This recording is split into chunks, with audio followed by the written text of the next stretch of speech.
અંકલેશ્વરના રામકુંડ તીર્થધામ કબીર આશ્રમ દીવા ભાતીજી મંદિર સહિત ગુરુ આશ્રમમાં ભક્તોની ભીડ ઉમટી હતી.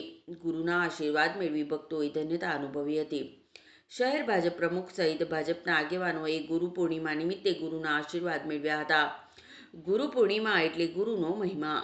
જીવનમાં ગુરુનો મહિમા સમજાવતા અને ગુરુનું પૂજન કરવાનો દિવસ એટલે ગુરુ પૂર્ણિમા અવસરે અંકલેશ્વરના વિવિધ મંદિર અને આશ્રમોમાં ભક્તોએ ગુરુવંદના કરી ગુરુના આશીર્વાદ મેળવ્યા હતા.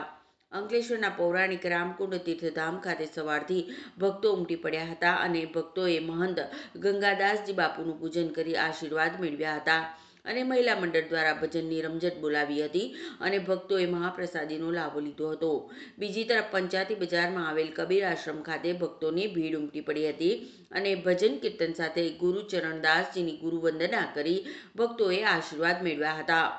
અંકલેશ્વર તાલુકાના દેવા ગામ ખાતે ભાતીજી મંદિર ખાતે ગુરુ પૂર્ણિમાની દબદબાભેર ઉજવણી કરવામાં આવી હતી.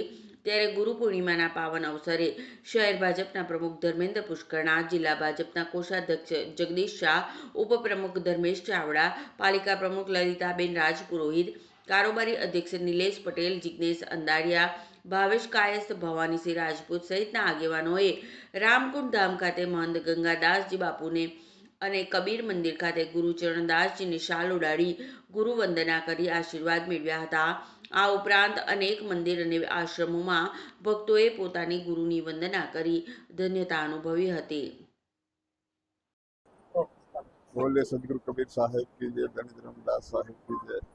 આજે સદગુરુ પરમાત્મા કબીર સાહેબની અસીમ કૃપા છે. આજે ગુરુ પૂર્ણિમાના મહોત્સવની અંદરમાં આજે ભારતની સંસ્કૃતિ છે કે જ્યાં જ્યાં ગુરુ મહારાજની પાસે લઈ આશીર્વાદ લઈને પોતાનું જીવન ધન બનાવતા છે. ગુરુ गोविंद दोनों खड़े किनको लागू पाए, बलिहारी गुरुदेव की गोविंद दियो बताए। सब धरती कागज करूँ, वन सब समुद्र की साई करूँ, वनरा कलम करूँ वनराय, तो पण गुरुना गुणने આપણે લખી શકતા નથી. એ પ્રમાણે ગુરુની મહિમા तीन लोक नौखंड में गुरु से कोई बड़ा होता नहीं।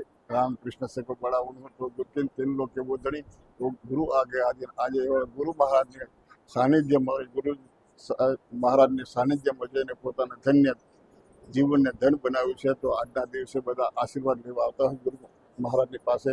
ફૂલ, પુષ્પ, હાર આ બધું પોતે અર્પણ કરીને પોતાના ગુરુના ચરણામૃત લઈને આજના દિવસે પોતે પોતાના જીવનને ધન બનાવતા હોય છે. સારા વિશ્વને, સારા સમાજને આજે મારા ખૂબ ખૂબ શુભકામનાઓ. સદગુરુ પરમાત્મા તમારા જીવનો ખૂબ ભક્તિ ઉતરે અને ગુરુ પૂર્ણિમાના આવા મહાન 12 મહિનાની 12 ગુરુ પૂર્ણિમાના દિવસે ગુરુના આશીર્વાદ લેવા જવું જોઈએ.